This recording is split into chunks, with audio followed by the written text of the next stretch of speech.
Bueno, bien, mis hermanos, mis hermanas, Dios les bendiga muchísimo. Una semana más, así que sé que ha pasado una semana, de jueves a jueves, así que espero haya sido una semana muy provechosa, de mucha bendición y que la estén pasando súper bien. Y agradezco siempre a Dios porque ustedes siempre dejan de hacer cosas importantes. Me atrevería a apostar ahora que han dejado de hacer cosas muy importantes, pero lo mejor de eso es que han dejado de hacer cosas importantes para hacer lo mejor.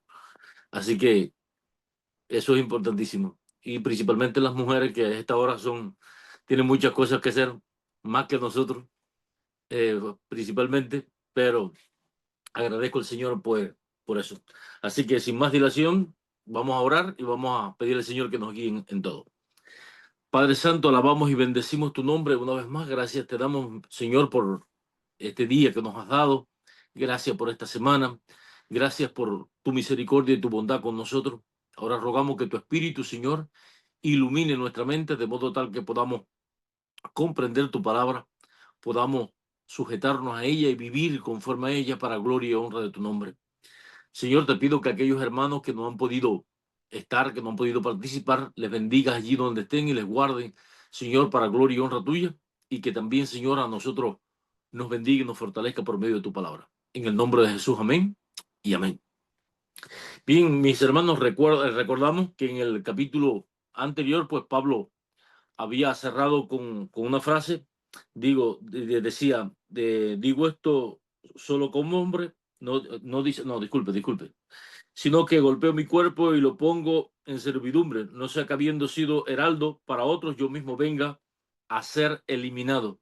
Es importante que leamos este verso, ¿por qué? Porque ahora lo que vamos a ver en el capítulo 10 pareciera como que algo nuevo totalmente, pareciera que está como que Pablo se desligó de lo que estaba enseñando y que apela, y hemos visto esto capítulo tras capítulo, y que pareciera que Pablo se está alejando, que se está disgregando del tema central, pero no es así, y vamos a ver por qué, porque Pablo comienza en el capítulo 10 verso 1, miren lo que dice, porque no quiero, hermanos, que ignoréis que nuestros padres todos estuvieron bajo la nube y todos pasaron el mar. Lo que, o sea, antes de leerlo, porque me gusta leer todo lo que vamos a abarcar, lo que quiero que vean aquí que Pablo dice, porque no quiero, hermano, porque ese por qué no quiero, hermano. O sea, si fuera a tratar un tema que fuese otro, deslindado de lo que él venía diciendo, lo que él hacía era qué cosa, pues empezaba realmente otro tema. Sin embargo, él dice, porque no quiero, hermano, o sea, esta frase es transitoria. Lo que quiere es no dejar el tema, pero va a tratar otra cosa, o sea, lo va a tratar de otra forma, pero sigue siendo el tema que él está tratando con ellos. Por eso es que tenemos que ver la continuidad y no que Pablo rompió con el capítulo anterior como que ya terminó. No, sigue. Ya, vamos a leer hasta el verso 15, por favor. Y dice, y todos en Moisés fueron bautizados en la nube y en el mar. Y todos comieron el mismo alimento espiritual. Y todos bebieron la misma bebida espiritual, porque bebían de la roca espiritual que los seguía, y la roca era Cristo. Pero de los demás de ellos no se agradó Dios, por lo cual quedaron postrados en el desierto. Mas estas cosas sucedieron como ejemplo para nosotros, para que no codiciemos cosas malas como ellos codiciaron. Ni seáis idólatras como algunos de ellos, según está escrito. Se sentó el pueblo a comer y a beber y se levantó a jugar. Ni forniquemos como algunos de ellos fornicaron y cayeron en un día 23,000. Ni tentemos al Señor como también algunos de ellos le tentaron y perecieron por la serpiente.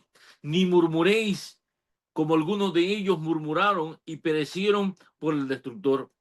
Y estas cosas les acontecieron como ejemplo y están escritas para amonestarnos a nosotros, a quienes han alcanzado los fines de los siglos. Así que el que piensa estar firme, mire que no caiga. No os ha sobrevenido ninguna tentación que no sea humana, pero fiel es Dios, que no nos dejará ser tentados más allá de lo que podéis resistir, sino que dará también juntamente con la tentación la salida para que podáis soportar. Por tanto, amados míos, huid de la idolatría. Como a sensatos os hablo, juzgad vosotros lo que digo.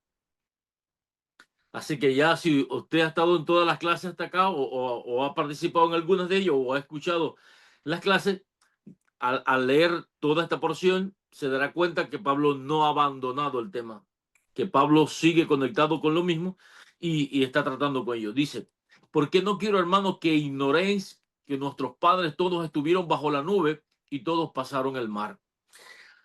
Um, Aquí hay algo que ver muy importante y que cuando Pablo habla sobre nuestros padres, no quiero que ignoréis, o sea, porque no quiero, hermano, que ignoréis. Está hablando a judíos y a gentiles. Está hablando a judíos y a gentiles, a los dos, o sea, a los hermanos. Que ignoréis que nuestros padres estuvieron bajo la nube y todos pasaron el mar. Aquí hay bastante división en los comentaristas y en algunos teólogos diciendo que Pablo aquí se estaba enfocando en los judíos nada más. ¿Por qué? Porque le está hablando a hermanos y le está hablando de nuestros padres,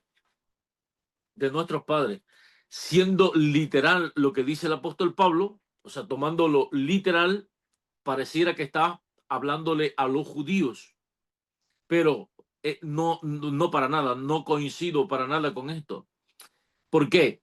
Porque mientras el pueblo gentil, mientras los gentiles estaban fuera del cuerpo de Dios, o sea, del cuerpo de los creyentes, por supuesto, no eran hermanos y tampoco hijos en este sentido de Dios.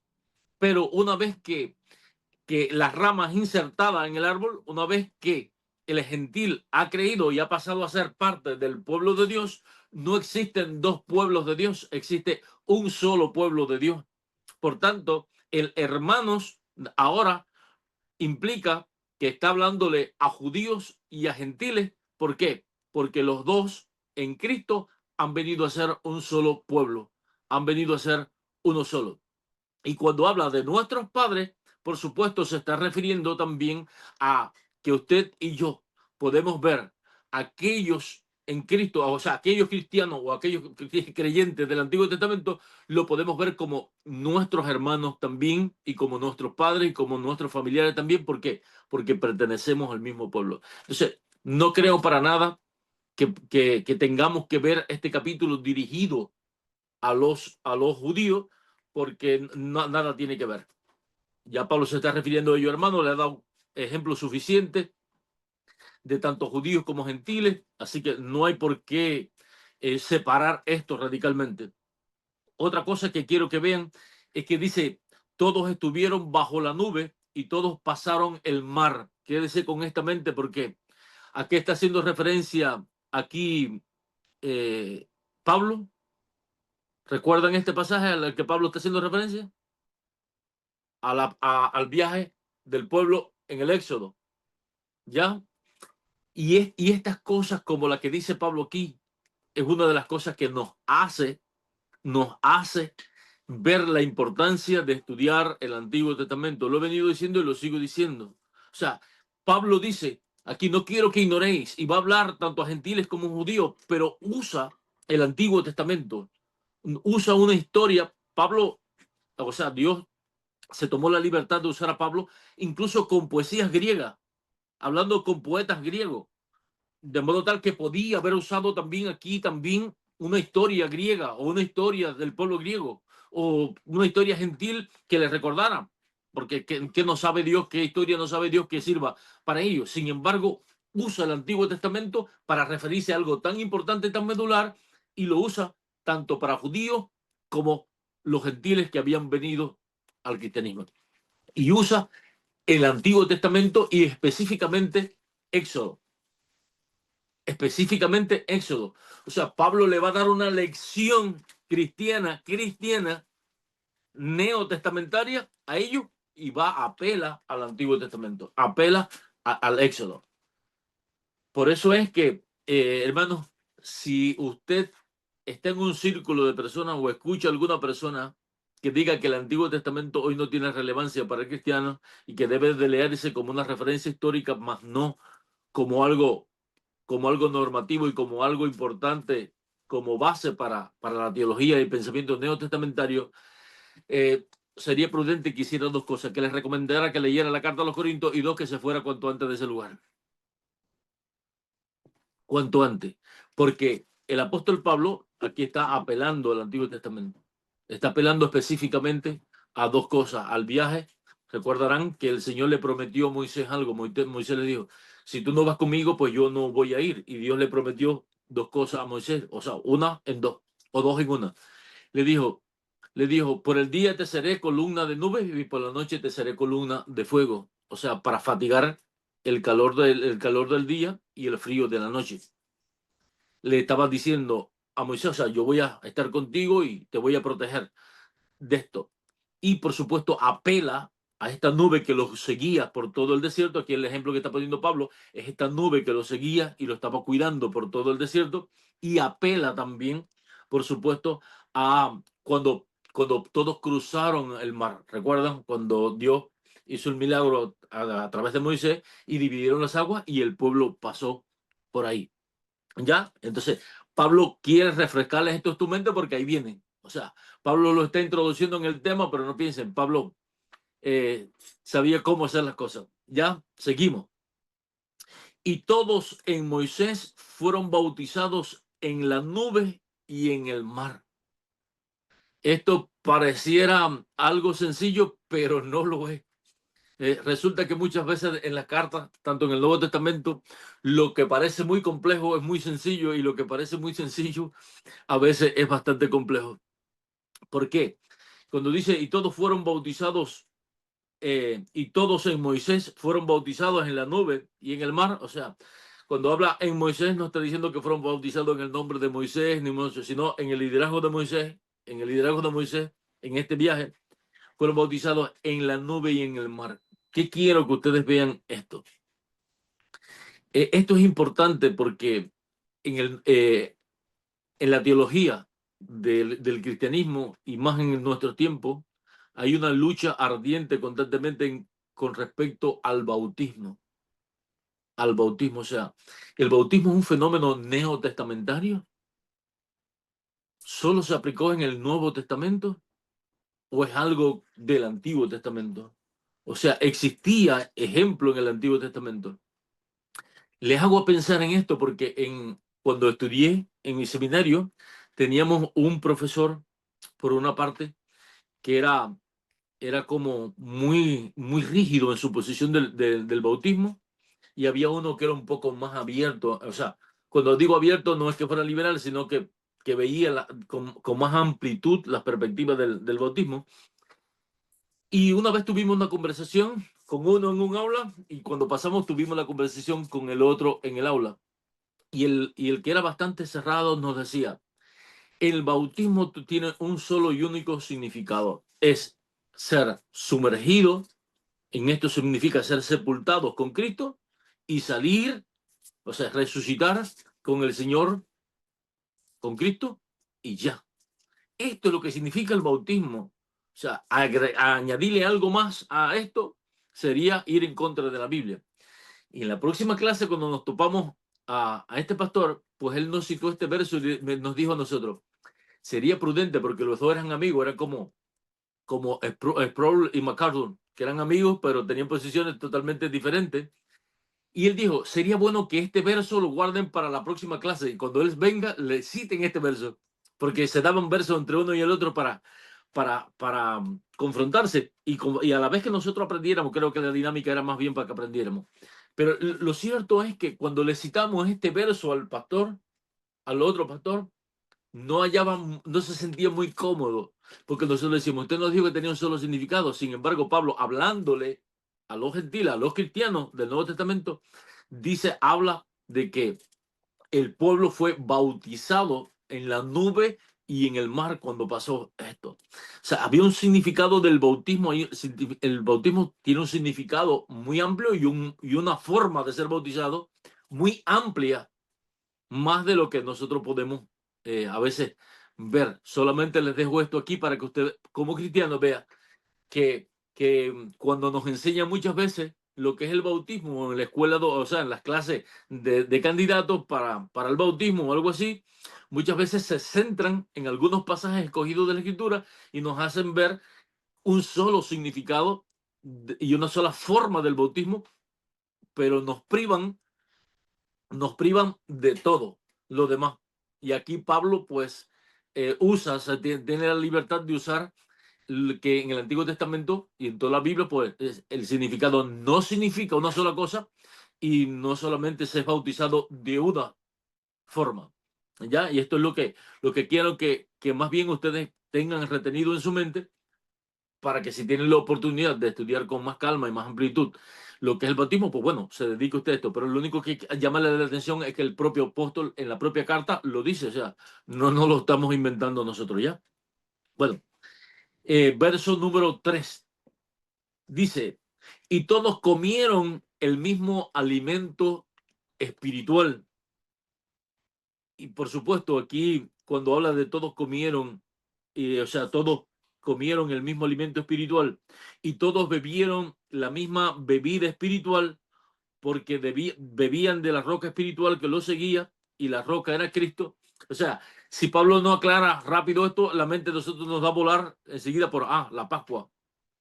O bueno, o el agua espiritual se refería pues al bautismo, se refería a algo, pero el apóstol Pablo se apresura a dejarle claro algo, que habían bebido de la misma bebida espiritual y dice, porque la roca que le seguía era Cristo. Y ojo con esto. Y quiero que ahora usted, como su mente pues sea un poquito más flexible en esto para que usted vea. O sea, yo he escuchado desde los más literalistas hasta los de mayor imaginación comentar este pasaje. Cuando Pablo dice que ellos bebieron de la misma bebida espiritual, refiriéndose a que la roca que lo seguía era Cristo, Pablo en ningún momento, por favor, quiero que piensen que Cristo tomó forma de roca y lo seguía a ellos. O sea, que esa roca literalmente era Cristo. No, eso no quiero que nosotros lo pensemos porque lo he leído y desafortunadamente en algunas personas con cierta preparación teológica dicen, no. Así como el ángel de Jehová pudo haber sido Cristo, así como muchas cosas del árbol de la vida, así cualquier cosa de esta, la roca literalmente pudo haber sido Cristo, que Cristo tomó la figura de una roca, la naturaleza de una roca y lo seguía. Mira, hermano, no, eso no es lo que Pablo quiere hacerles entender a ellos. Pablo le está haciendo entender que Cristo estaba prefigurado en el Antiguo Testamento, que por supuesto habían muchos tipos de Cristo en el Antiguo Testamento, ¿ya? Y uno de los tipos que habían era aquella roca donde bebía el pueblo y saciaba su sed. Recuerden que este mismo ejemplo es tomado en el Nuevo Testamento cuando dice que los que creen, o sea, pues, de su interior correrán a ríos de agua viva, refiriéndose a, a esta bebida espiritual. Y también, por supuesto, a la mujer samaritana cuando habla, tiene el diálogo con Cristo. Cristo le dice, si tú supieras quién habla contigo y quién yo soy, pues te daría a beber un agua la cual te quita la sed, o sea, no vuelves a tener más sed. Y por supuesto se estaba refiriendo a todo esto, o sea, todas estas figuraciones se estaba refiriendo, de modo tal que Pablo le está diciendo que aunque Cristo no estuvo encarnado, ni padeció, ni murió, ni guardó la ley en el Antiguo Testamento como lo hace en el Nuevo Testamento, sí está prefigurado. O sea, sí hay un tipo de Cristo en el Antiguo Testamento, de modo tal que Israel no estaba sin Cristo. Y esto es, volvemos a lo importante del Antiguo Testamento. ¿Por qué estudiar el Antiguo Testamento? Ahora, a la luz del Nuevo Testamento, por supuesto, porque es lo que hace Pablo. Pablo alumbra que aquella roca de la cual bebía el pueblo era un tipo, una figura de Cristo. Y ya, y los tipos y la figura no están ahí para simple ilustración, es que cumplen su función. Aquel cordero cuando era desollado, o sea, cuando aquel cordero era puesto a la mano de aquel pecador encima, literalmente Dios lo estaba tomando como un acto real donde un inocente estaba cargando con el pecado del pecador. y cuando se le ponía la mano a él, se le estaba imputando el pecado del pecador a aquel animal inocente. Y cuando aquel inocente animal era desollado, su sufrimiento y su muerte suplía la expiación, o sea, el perdón de aquella persona que había cometido pecado. No era que como muchas veces se lo suponen las personas y dicen, no, las personas en el Antiguo Testamento no fueron salvas hasta que llegó Cristo en el Nuevo Testamento, por eso estaban en un lugar allá escondido. No, hermano, eso es un disparate realmente. Discúlpeme si algunos de ustedes creen así, pero eso es un soberano disparate. En lo absoluto. Los tipos cumplían su propósito. Sus tipos cumplían su propósito. No era una ilustración sencilla o una ilustración inefectiva. No, no, no, no. Los del Antiguo Testamento se salvaron por Cristo, igual que los del Nuevo Testamento. Lo único que de los del Antiguo Testamento se salvaban era, por supuesto, por las obras de los tipos que tenían. Porque esos tipos apuntaban a Cristo y, por supuesto, eran efectivos en ello. No podemos nosotros pensar, no, en la vida real cuando ellos ponían las manos sobre estos animalitos y los desollaban y morían, era algo que apuntaba al Nuevo Testamento, pero ellos en definitiva no recibían esa gracia. No, no, no, no, no. Ellos recibían esa gracia en ese momento. De hecho, era la gracia que recibían en ese momento. Morir, morir, culpar, o sea, moría un inocente por la culpa de aquel que le imponía su mano. De modo tal que era efectivo.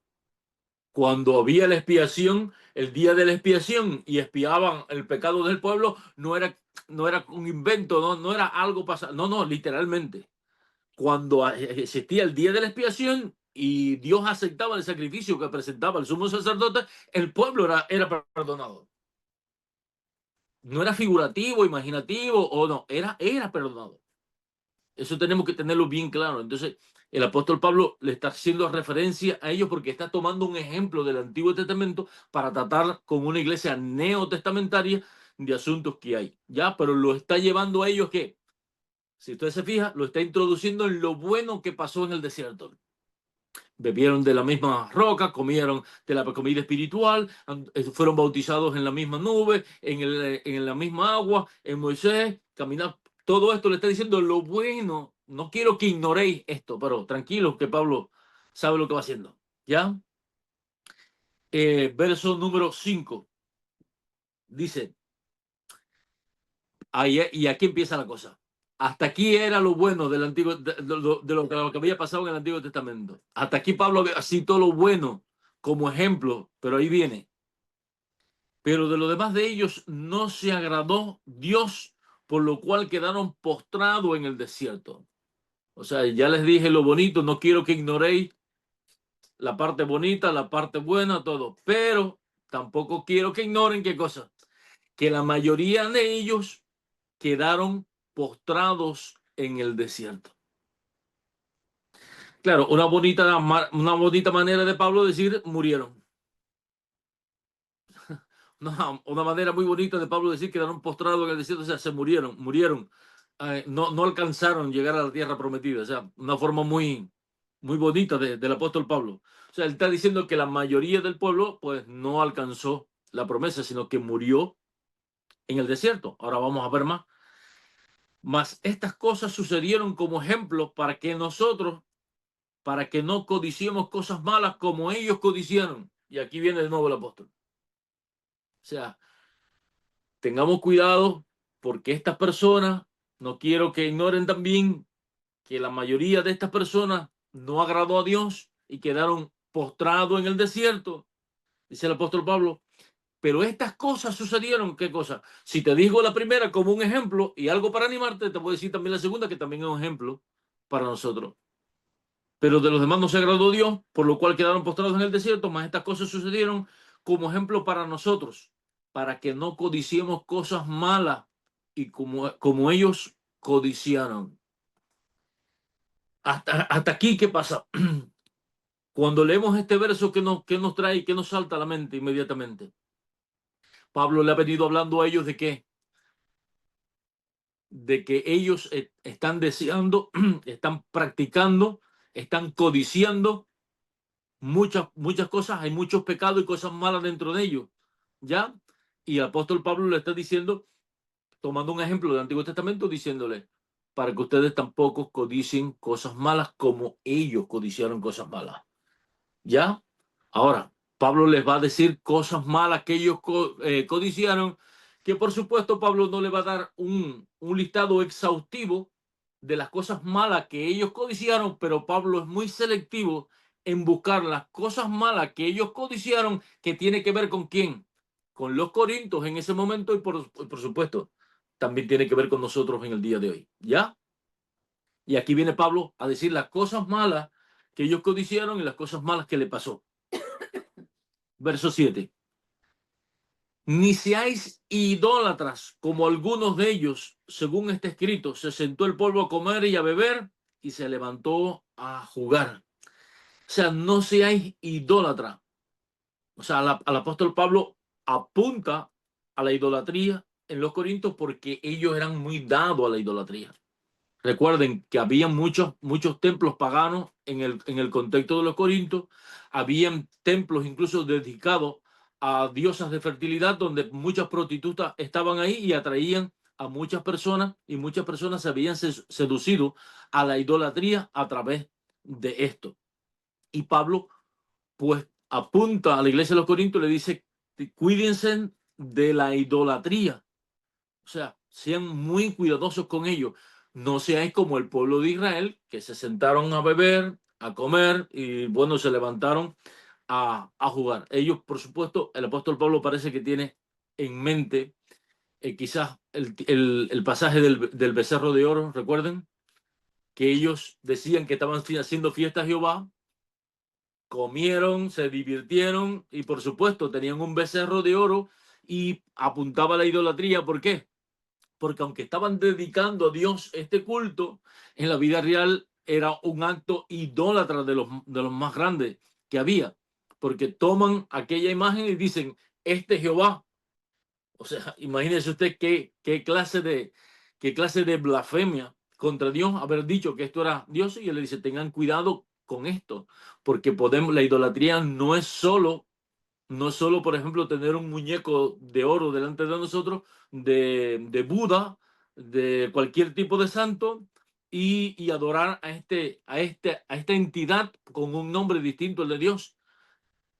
Es cuidadoso, el cristiano tiene que ser cuidadoso porque puede que en el nombre de Dios, y aquí viene la importancia de estudiar de nuevo el Antiguo Testamento, vuelvo y digo, ¿por qué? Porque el Antiguo Testamento nos deja muy claro en muchas cosas de qué es la idolatría, que abarca más que tú adorar a entidades distintas a Dios, sino adorar a Dios de forma que tu adoración desfigure al Dios que tú adoras y te lleve apunte hacia otro Dios que no sea el Dios verdadero. Lo complejo que puede ser esto, porque si Pablo tenía realmente esto en mente, como creo que es muy probable que lo tuviera en mente, el pueblo de Israel le dice, salimos de Egipto, muy bien, nos trajeron hasta acá, pero muéstranos a Dios. O sea, ¿dónde está Dios? Queremos adorar. Mientras Moisés está recibiendo la ley, pues le dicen que le hiciera un becerro de oro a Aarón, sumo sacerdote. Y el sumo sacerdote, viéndose presionado por el pueblo, pues hace un becerro en el cual dicen, este es Jehová. Y hacen fiesta a Jehová. Hacen fiesta a Jehová, pero a un becerro en la vida real. Mire cuán astuto es el maligno y cuán disfrazado de maldad hay. Y ellos pues hacen esta adoración, y pareciera que estaban adorando a Dios y no era Dios. Y repito esto, porque nuestro culto, incluso nuestras iglesias, nos pueden estar enseñando una teología que, que tenga el nombre de cristiano, que tenga el nombre de Dios, y sin embargo estarnos guiando hacia un Dios distinto totalmente a lo que enseña la Escritura. De hecho, uno de los problemas más grandes que tiene la teología en el cristianismo es que muchas veces solamente con una apariencia cristiana y bíblica visten a una teología totalmente llena de filosofía, llena de psicología, llena de sociología, y toman el manto del nombre del cristianismo, se lo ponen encima, y la iglesia cree que está estudiando y aprendiendo teología cristiana, que está bebiendo teología cristiana, que es una iglesia que está guiando hacia una adoración cristiana, hacia el Dios de la Biblia. Sin embargo, te están guiando hacia el filósofo, hacia el Dios de los filósofos. Estás adorando el Dios de Sócrates, de Aristóteles, de Platón. Lo estás adorando al Dios de Sigmund Freud, estás adorando al Dios de los psicólogos. Pero ¿qué te dice el pastor Ken? Estás adorando a Jesucristo, a la Santísima Trinidad, cuando en realidad estás adorando a cualquiera menos al Dios Trino. Y entonces, ojo con esto, mucho cuidado con las grandes enseñanzas teológicas de nuestro tiempo, mucho cuidado con la gente que no tiene una teología bíblica sacada de ahí, de la Biblia, que tú puedas olerlo, que puedas palparlo, que puedas tenerlo de ahí, de la Escritura, directo. O sea, lo que nosotros estamos haciendo hoy acá no es haciendo una psicología, o sea, una teología sistemática en el cual lo estemos exponiendo, comunicando con filosofía y demás. Que por una parte, quiero hacer una salvedad, muchas veces yo digo algunas cosas que pudieran dar una mala imagen y un mal criterio de mí. Yo no estoy en desacuerdo de la filosofía, o sea, yo no estoy en contra de que un cristiano sepa filosofía, no estoy en contra de que un cristiano sepa psicología. Yo lo que estoy en contra es que el cristiano mezcle la filosofía con la teología y haga ver, o sea, prime la filosofía, prime la psicología como pensamiento, como entendimiento, y le pongan ese ropaje de bíblico o cristiano, y usted piense que usted está delante de un teólogo y está delante de un filósofo o un psicólogo, pero no está delante de un teólogo. Esto es lo peor que puede pasar. Entonces el apóstol Pablo pues dice, tengan cuidado con la idolatría, mucho cuidado. Y no quiero irme de aquí así tan fresco. No quiero irme tan fresco. Yo le pido a ustedes encarecidamente, hagan un estudio, propónganse en el Antiguo Testamento buscar idolatría y ver todos los pasajes donde Dios le dice a Israel que han estado idolatrando. Tómese esto como tarea. Usted busque todo lo que sea idolatría, donde Dios le llama la atención al pueblo por la idolatría, y usted va a entender que lo que nosotros tenemos en nuestra mente de idolatría es tan reducido a pensar que tener algún santo en la casa o algún tipo de Dios ajeno es idolatría, pero es todo aquello que usted rinda, o sea, todo lo que usted le rinda a algo o a alguien que debe ser rendido a Dios, esto es idolatría. Todo, absolutamente todo. Si Dios te da un llamado a hacer algo y Dios te llama a hacer algo, y juntamente con ese llamado coincide en tiempo y espacio otra cosa que no sea eso, y tú pones a un lado el llamado de Dios y dices, bueno, lo hago mañana, y haces hoy lo otro, permíteme decirte algo, eso es idolatría. Eso es idolatría.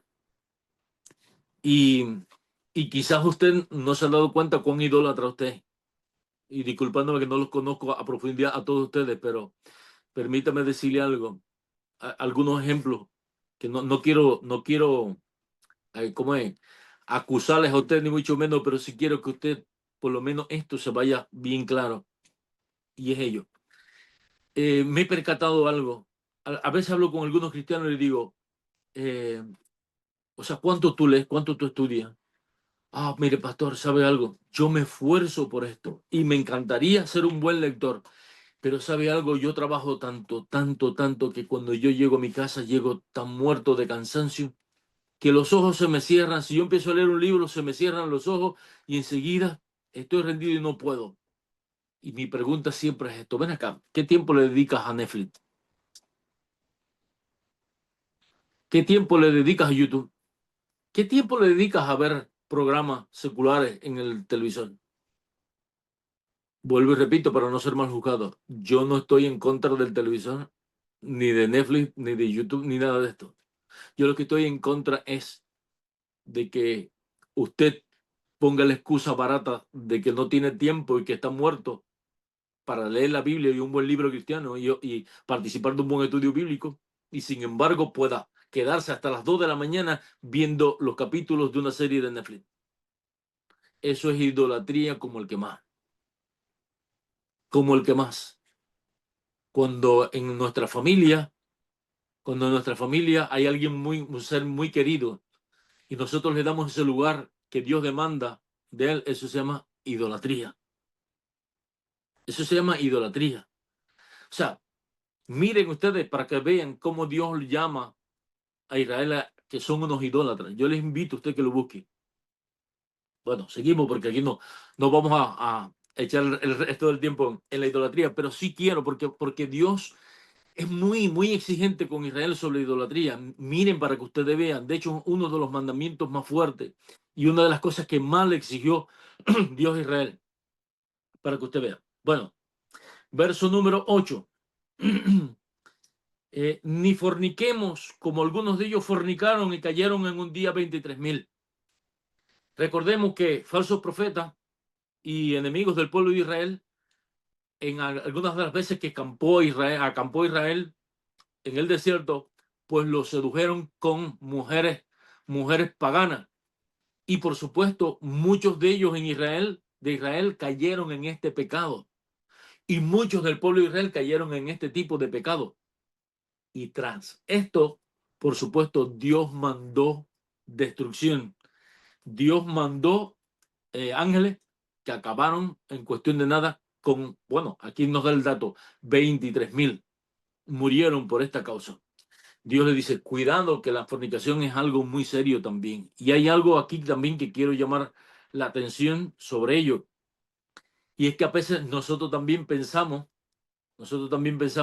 que la fornicación consiste solo en el acto de la intimidad sexual entre un hombre y una mujer. Y vuelvo, les digo, revisen bien las escrituras porque es más que esto. Existe fornicación física, relacional de un hombre y una mujer, pero existe la fornicación espiritual también. Y Dios llama a Israel muchas veces ramera, la llama fornicaria. ¿Por qué? O sea, no están diciendo que Israel estaba teniendo intimidad con otra nación. O sea, eso no es lo que se estaba refiriendo. Se estaba refiriendo a la lealtad, a la relación que tenía esta nación a coste de lo que Dios había mandado y había exigido a esta nación, y se lo estaba dando, lo estaba negociando con otras naciones. De modo tal que la fornicación no solamente es en el ámbito físico, sino también en el ámbito espiritual, que es muy abarcativo y requiere de mucha atención. Y por supuesto, si ustedes se han fijado, aunque Dios está en contra de la fornicación, cualquiera sea su versión, tenía por supuesto un enlace aquí con lo espiritual. ¿Por qué? Porque si usted se fija, Pablo llama la atención a los corintios diciéndole que si un hombre se une a una mujer y tiene relaciones íntimas con ella, se hace uno junto con ella. Y si esta persona es una ramera o una idólatra, está uniendo al cuerpo de Cristo una ramera o una idólatra. Y Pablo llama la atención sobre esto, lo cual está diciendo que hay un problema. Hay algo que quiero llamarle la atención a ustedes. En el Antiguo Testamento, como en el Nuevo Testamento, la fornicación no es vista buena, pero fíjense en esto. Le dice Dios a Salomón, puedes tener todas las concubinas que tú quieras. O sea, Dios le da la libertad a Moisés que tenga concubinas, o sea, que tenga las mujeres de Israel que quisieran, no había problema. O sea, las concubinas, en cuanto fueran solteras, el rey, principalmente el rey, tenía el derecho de tener 10, 12, 15 concubinas, las que quisiera, y Dios le da libertad a Salomón y le dice, pero de las mujeres extranjeras no tomarás ninguna. ¿Por qué? Dice el apóstol, disculpen, dice el que escribe el libro, que Dios le dice, porque ellas te inclinarán inclinarán tu corazón a adorar a otros dioses. O sea, le estoy diciendo que la fornicación física, y solamente la parte física, incluso dentro del pueblo de Dios, no es bien visto por Dios y de hecho es condenado por Dios. Pero tiene que tener cuidado porque en la fornicación pueden haber relaciones espirituales extra de lo que es la parte carnal, más de lo que se pueden imaginar la persona. Y Pablo había dado ya anteriormente el argumento de que se une a una mujer, se hace una con ella por las prostitutas del templo. De modo tal que está aclarando esto. Ya, y entonces dice, tienes que tener cuidado porque detrás de la fornicación hay más de lo espiritual de lo que tú te puedes imaginar. O sea, no es solo un acto carnal, un apetito carnal. No es solo esto, detrás de esto se están moviendo intereses espirituales muy fuertes. Y es lo que Pablo le está llamando la atención a ellos. Le está abriendo los ojos a ellos. Ya, ya, perfecto. Verso número 9. Dice, ni tentemos al Señor como también algunos de ellos le tentaron y perecieron por la serpiente. Recordemos algo.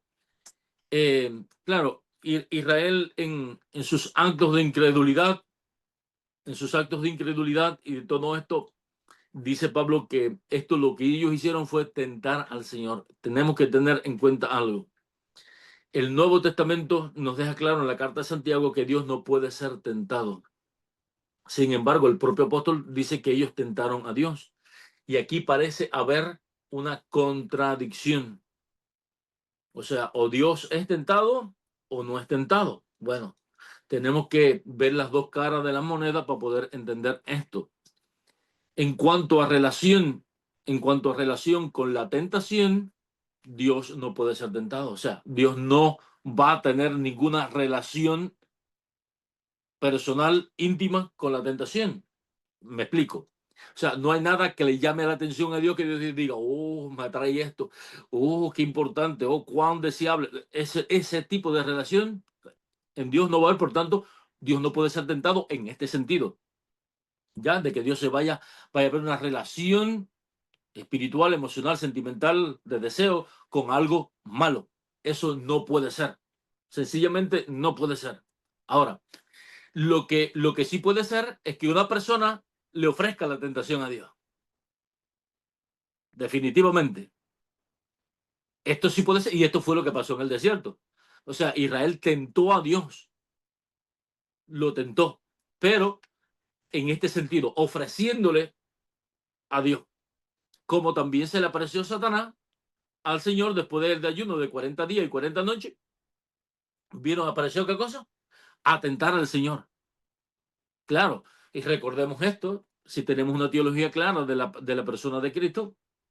O sea, en Cristo no existen dos personalidades, como he visto algunas personas que dicen, no, pero lo que pasa es que estaba tentando su naturaleza humana. Digo, oye, un momentico. Estaba tentando a la persona de Cristo. A la persona de Cristo. Si Cristo pecaba, no pecaba la naturaleza humana de Cristo, pecaba Cristo, en el cual la personalidad de él abarcaba la naturaleza divina y abarcaba la naturaleza humana. Pero ahí había una sola persona, no habían tres personas. Y si pecaba a través de cualquiera de las naturalezas, estaba pecando una sola persona, no eran 10 personas las que estaban, ni dos, ni tres, ni una. O sea, ni cuatro, era una sola persona que era tentada. Y allí Satanás sabía muy bien qué estaba haciendo. Llevaba tentaciones al Señor. Tenía hambre, pero el hambre no fue un problema para él. Así que no tentó en cuestión de relación con ellos. Les respondió debidamente y dejó humillado al propio Satanás. Pero eso no impidió que Satanás lo tentara. ¿Ya? Entonces tenemos que ver estas dos caras de la moneda para nosotros entender. Bueno, pues esta gracia de Israel de tentar al Señor le costó que murieran, que Dios mandara al destructor, por supuesto un ángel o varios de ellos, y en cuestión de una jornada pues pereció gran pueblo, parte del pueblo de Israel, y también por supuesto vinieron las serpientes que hicieron su estrago por otro. De modo tal que le deja claro esto, no tienten a Dios. Ojo, ojo con la idolatría, ojo con la fornicación, que por supuesto en Corinto, esto estaba a la luz del día, y ojo con tentar al Señor. Ojo con esto. No piensen que Dios es manipulable, que detrás de la tentación hay un pensamiento del hombre, o sea, ¿cómo lo digo? Hacen a Dios humano, lo humanizan sin darse cuenta. Eso de, por ejemplo, creer que Dios como una de estas máquinas dispensadoras que te le echa una moneda y obtiene la latica de Coca-Cola, pensando que Dios es este tipo de ellos, le piden lo que sea, le piden como sea, y como ya lo pedí y lo reclamé, ya tiene que venir. Ya tiene que venir. Principalmente los movimientos apostólicos y carismáticos de nuestros tiempos. Oí la desfachatez hace un tiempo atrás de una señora que en su oración había un cantante cristiano que contrajo cáncer y estaba bastante enfermo, y hicieron como un culto de sanidad entre ellos, y recuerdo a esta mujer que orando le dijo a Dios: no aceptamos un no por respuesta. No aceptamos un no por respuesta. Detrás de esto, de este tipo de oración, hay una mente que no concibe a Dios como el Señor de señores y Rey de reyes. Ella no sabe con quién está hablando. No se atrevería ella a pararse frente a la Casa Blanca y decirle a Trump, por ejemplo, en esto: no me voy de aquí con uno, me tienes que decir sí. Y a lo mejor el presidente se asomaba y decía: ajá, y yo te digo a ti que te vas a ir con el no. ¿Y cuál es el problema? Te vas a ir con el no para atrás. Entonces, el asunto es este con el Señor. ¿Quién eres tú para venir a decirle a Dios que no aceptas un no por respuesta? Esto es tentar a Dios. Sí, pero tú has dicho en tu palabra que si yo pido algo, me estás tentando, estás torciendo la escritura. No has entendido quién soy yo, quién eres tú. O sea, Dios no es secretario, Dios es el jefe. Es el jefe, no es el secretario, ¿no? Entonces tenemos que tener cuidado con cómo oramos y cómo nos conducimos con el soberano. Ya tenemos que ver con esto, porque podemos estar tentando a Dios sin darnos cuenta, o con toda una teología torcida. Tenemos que tener en cuenta esto. O como un compañero de la parte misionera que tenía en Cuba, que un día en su oración le dijo a Dios: socio, le dijo a Dios. Digo: ¿de dónde tú sacaste que dijo tu socio, hermano? Sí, pero mira, todos los escritores bíblicos han tratado a Dios lo trataron como con mucha familiaridad y mucha cercanía. Digo, pero resulta que esa cercanía no tiene que ver nada con lo que tú acabas de decir. O sea, tenemos que tener mucho cuidado, hermano. Tenemos que tener mucho cuidado. Nuestro Padre nos trata como a bebitos, nos trata con todo cariño, con toda misericordia, con toda bondad. Y de hecho, Él quiere que lo tratemos como nuestro Padre y llamarlo como nuestro Padre. Pero ojo, que la norma es bíblica. Tenemos que seguir la norma bíblica para no caer en falta de respeto a Dios, ni tratar de tentar a Dios, ni manipular a Dios para que Dios haga lo que nosotros queremos. Ojo con esto, no está tratando con cualquier persona. Verso número 10. Ni murmuréis como algunos de ellos murmuraron y perecieron por el destructor.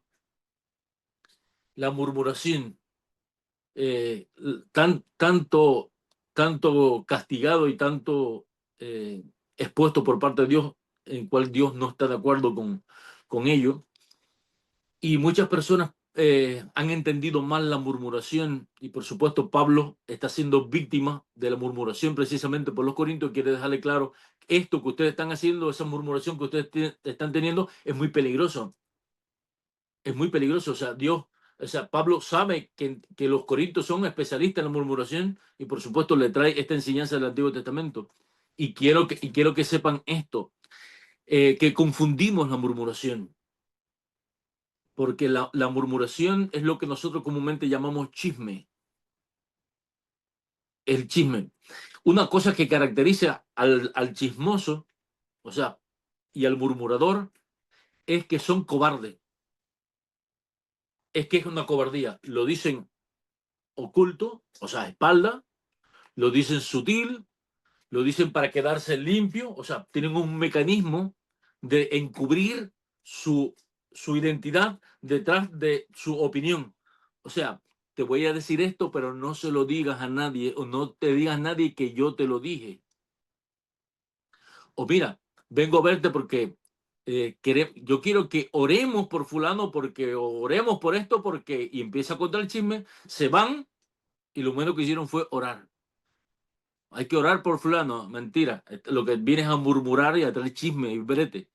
Esta es la murmuración, la mala intencionada, la que procura esta mala intención.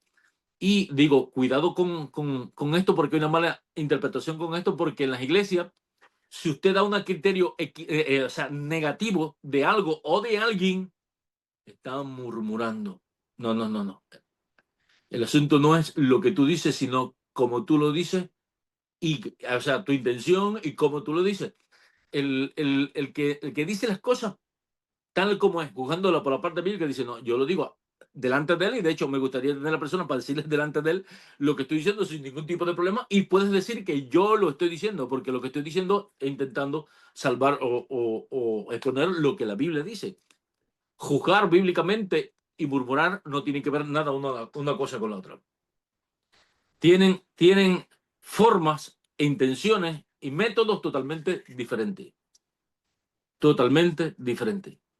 ¿Ya? Entonces, es curioso que muchas veces a los verdaderos murmuradores en las congregaciones le tienen miedo y no le hacen daño, no, o sea, no le hacen nada, y a los verdaderos que juzgan con las escrituras, lo tildan de murmuradores y acaban con ellos. O sea, es bastante paradójico, y ahí lo dejo. Yo sé que en las iglesias de ustedes no pasa esto, pero en la mía ha pasado. Y yo sé que a usted no le ha pasado, pero a mí me ha pasado. Y entonces, pues, solo lo digo para que sepamos. Dice, verso número 11, y estas cosas acontecieron como ejemplo y están escritas para que amonestarnos a nosotros, a quienes han alcanzado los fines de los siglos. Pablo vuelve a decir que estas cosas están como ejemplo. O sea, Pablo vuelve a citarlo como ejemplo. Estoy diciéndole estas cosas porque la uso como ejemplo para nosotros, para tenerlo. Y por supuesto, cuando dice aquí quienes han alcanzado los fines de los siglos, tenemos que tener en cuenta que la escatología del Nuevo Testamento, o sea, el pensamiento escatológico del Nuevo Testamento, a partir del nacimiento de Cristo, empieza a contar el fin, el fin del mundo, los últimos tiempos. Por eso el apóstol en algún momento dice, ya sabemos que estamos en los últimos tiempos. ¿Por qué? Porque después de Cristo ya la cuenta regresiva, ya de ahí en adelante es regresivo todo. O sea, ya el tiempo se va agotando hasta el fin. Antes era al revés. Iban sumando hasta la hora de que llegara el Mesías, pero una vez llegado el Mesías, ya empieza el fin del tiempo. Por eso el apóstol decía, por eso decía, a los que hemos alcanzado en los fines de los siglos, está hablando de esto. A partir de Cristo ya se va descontando, se va descontando y se va descontando. Y nos vamos acercando al fin. Así que verso número 12 dice, así que el que piensa estar firme, mire que no caiga.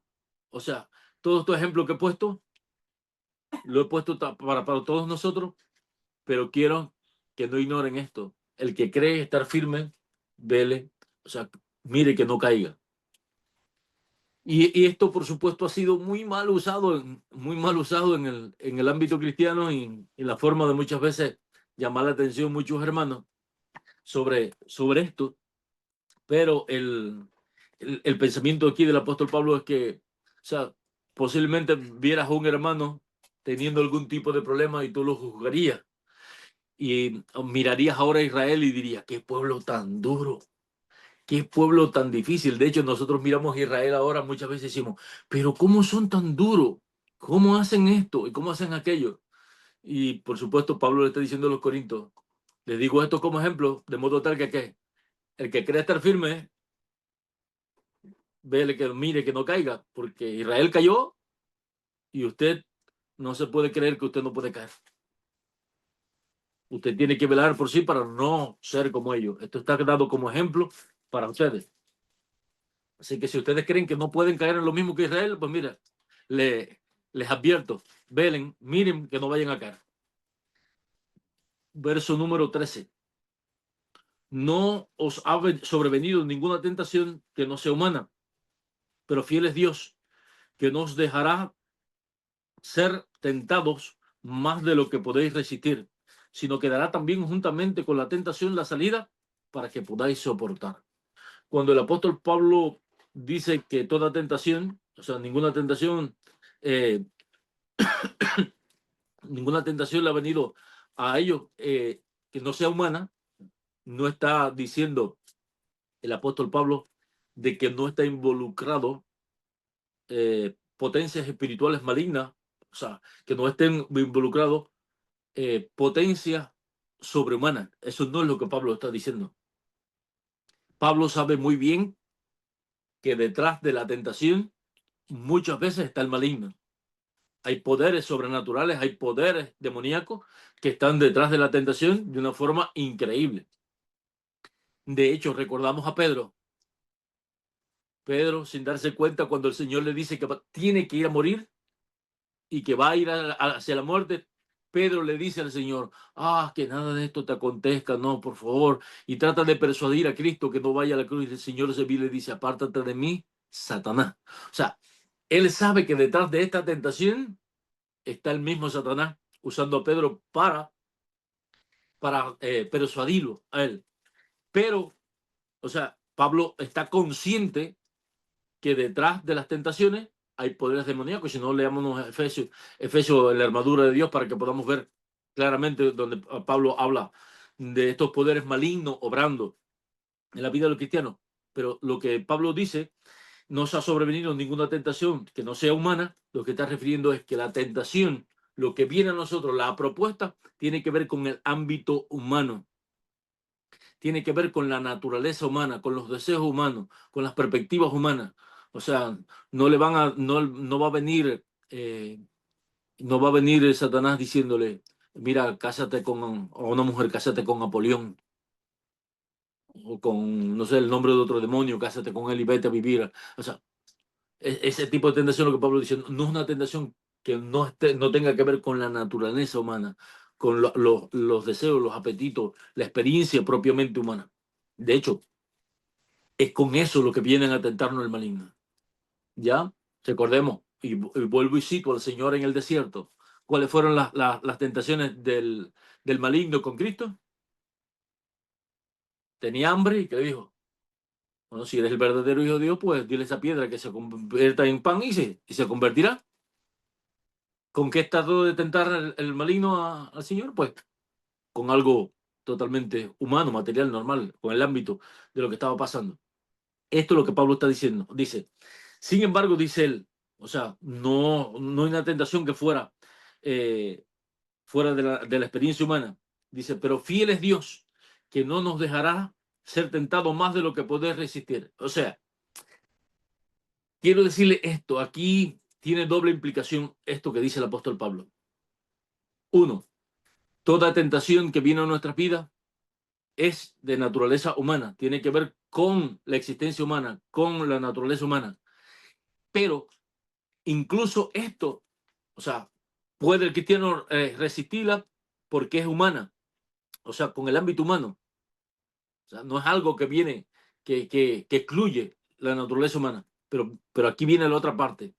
Dice que pudiéramos haber sido tentados mucho más fuerte, que algo que tenemos que tener en mente.